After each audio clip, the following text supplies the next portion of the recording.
Assalamualaikum warahmatullahi wabarakatuh. Bismillah walhamdulillah wassalatu wassalamu ala rasulillah wa ala alihi wa sahbihi wa mawalah wa la hawla wa la quwata illa billah, amma ba'd. Ikhwan fillah rahimakumullah, dimanapun antum sekalian berada, semoga kita semua senantiasa dalam rahmat, dalam keberkahan dan juga dalam lindungan Allah subhanahu wa ta'ala di segala aktivitas kita dalam kehidupan kita sehari-hari. Amin ya rabbal alamin. Ikhwan fillah rahimakumullah, kita akan lanjutkan kajian berseri Sirah Nabawiyah, sejarah perjalanan hidup Rasulullah Shallallahu Alaihi Wasallam. Dan kali ini kita akan membahas tentang keadaan kota Makkah sebelum Nabi Shallallahu Alaihi Wasallam diutus. Semoga bermanfaat dan mari kita simak bersama-sama.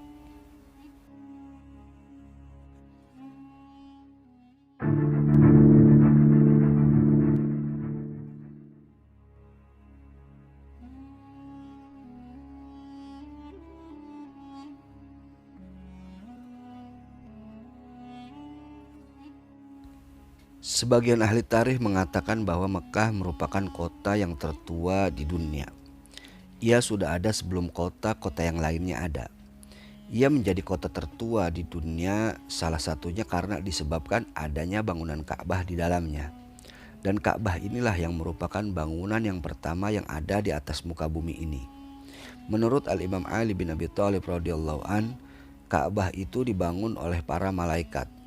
Lalu pondasinya diperbaiki oleh Nabi Adam alaihissalam dan kemudian pembangunannya disempurnakan oleh Nabi Ibrahim dan Nabi Ismail alaihissalam.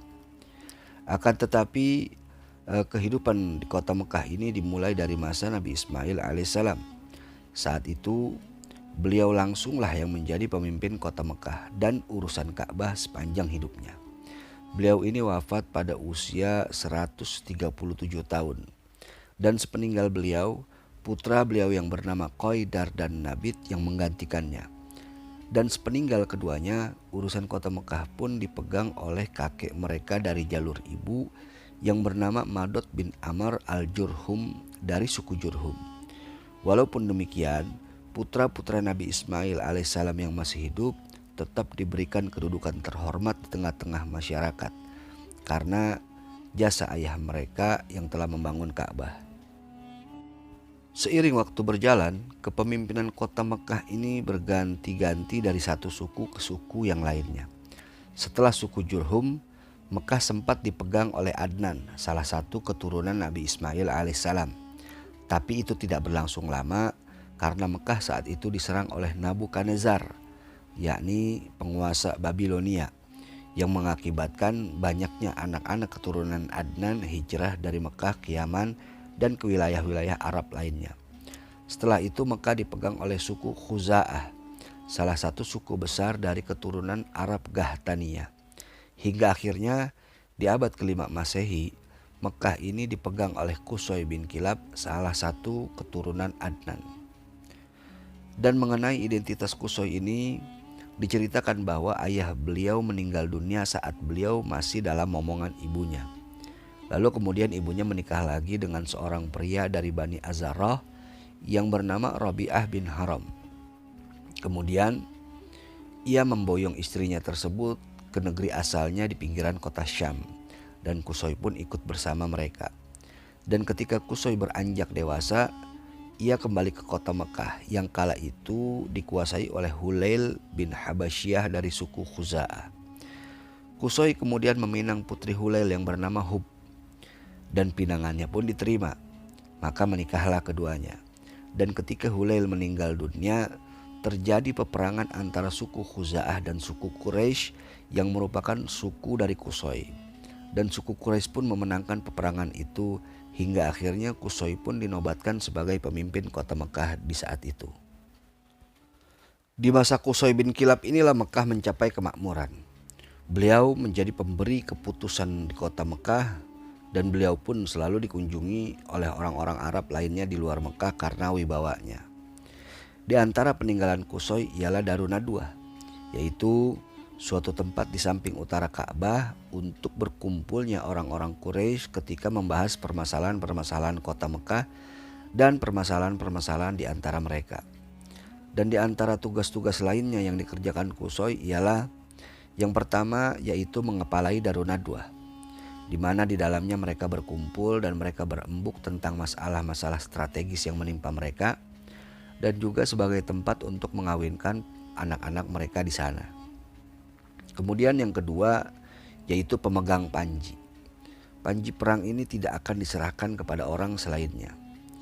Dan yang ketiga yakni qiyadah, yaitu suatu wewenang memberikan izin. Artinya penduduk Mekah itu tidak akan bisa keluar untuk berniaga dari kota Mekah tanpa seizin darinya atau dari anak-anaknya. Yang keempat yakni hijabah, suatu wewenang untuk menutup Ka'bah. Pintu Ka'bah tidak boleh dibuka kecuali ada izin darinya. Yang kelima yaitu siqoyah, yakni wewenang untuk menangani masalah air minum bagi jamaah haji saat itu. Yang keenam yakni rifadoh, suatu wewenang menyediakan makanan-makanan untuk para jamaah haji di kala itu. Qusay pun mewajibkan kharaj, yakni semacam pajak kepada kaum Quraisy yang dikeluarkan pada setiap musim haji dari harta mereka untuk diserahkan kepada Qusay. Lalu dari harta tersebut Qusay pergunakan untuk menjamu jamaah haji, khususnya bagi mereka yang tidak mempunyai uang dan juga makanan. Wibawa Qusay sangat besar di mata masyarakat Mekah. Begitu juga wibawa putra-putra beliau yang bernama Abdul Manaf dan Abdud Dar. Dan ketika Qusay wafat, kewenangan Qusay diwasiatkan ke kedua putranya tersebut, yakni Abdul Manaf dan Abdud Dar. Mereka pun menjalankan wasiat Qusay dan melanjutkan apa-apa yang telah Qusay kerjakan semasa hidupnya. Hingga ketika Abdul Manaf wafat, sempat terjadi perseteruan antara anak-anak Abdul Manaf dan anak-anak Abdud Dar terkait wewenang mereka. Bahkan hampir-hampir saja terjadi perang saudara di antara mereka. Tetapi akhirnya perseteruan itu berakhir dengan perundingan damai. Dari perundingan tersebut menghasilkan beberapa kesepakatan, yaitu yang pertama siqoyah dan rifadoh diserahkan kepada anak-anak dari Abdul Manaf. Adapun Darun Nadwa, panji perang dan hijabah diserahkan kepada anak-anak Abdud Dar. Lalu kemudian anak-anak Abdul Manaf pun membuat undian di antara mereka untuk menentukan siapa yang berhak memegang siqoyah dan rifadoh. Undian itu pun akhirnya jatuh ke tangan Hashim bin Abdul Manaf. Dan setelah Hashim bin Abdul Manaf wafat, wewenang itu pun dipegang oleh saudaranya yang bernama Al-Muttalib bin Abdul Manaf. Lalu setelah Al-Muttalib wafat, maka wewenang itu pun dipegang oleh putra Hashim yang bernama Abdul Muttalib yang merupakan kakek Rasulullah SAW. Dan setelah Abdul Muttalib wafat, wewenangnya kemudian diberikan kepada salah satu putra beliau yang bernama Abbas bin Abdul Muttalib. Selain wewenang-wewenang yang dipegang oleh keluarga Qusay, suku Quraisy saat itu pun mempunyai kewenangan-kewenangan lain yang mereka bagikan di antara mereka, yaitu yang pertama al-isar, yakni wewenang untuk penanganan bejana-bejana tempat api dan darah ketika terjadinya sumpah. Dan urusan ini diserahkan kepada suku Jumah. Kemudian yang kedua yaitu tahjirul amwal atau pembekuan harta, yakni wewenang untuk mengurusi tata cara penyerahan kurban atau sesajian dan nazar-nazar mereka kepada berhala-berhala mereka, dan wewenang untuk memecahkan sengketa-sengketa dan perkerabatan. Dan urusan ini atau kewenangan ini diserahkan kepada Bani Saham. Kemudian yang ketiga yaitu syuro, wewenang untuk urusan musyawarah, dan ini diserahkan kepada Bani Asad.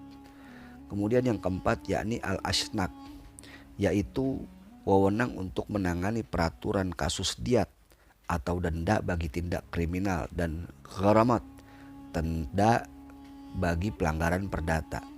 Dan urusan ini diserahkan kepada Bani Taim. Kemudian yang kelima yakni al-iqab, yaitu wewenang untuk pemegang panji kaum, dan ini diserahkan kepada Bani Umayyah. Kemudian yang keenam yaitu al-gabbah, yakni wewenang untuk urusan peraturan kemiliteran dan penunggang kuda. Hal ini diserahkan kepada Bani Makhzum. Dan kemudian yang ketujuh yakni as-sifarah, urusan kedutaan. Wewenang ini diserahkan kepada Bani Adi. Dan keadaan seperti itu berlangsung hingga lahirnya Nabi SAW. Nah, itulah episode kali ini dari kajian berseri Sirah Nabawiyah. Insya Allah kita akan lanjutkan di episode berikutnya. Semoga bermanfaat. Wallahu a'lam bishawab. Jika menurut Anda konten ini bermanfaat, jangan lupa subscribe channelnya, share videonya, dan terima kasih atas segala perhatian. Mohon maaf atas segala kekurangan dalam penyampaian. Insya Allah kita bertemu di lain kesempatan. Hadani Allah wa iyyakum ila siratil mustaqim. Wal afu minkum. Wassalamualaikum warahmatullahi wabarakatuh.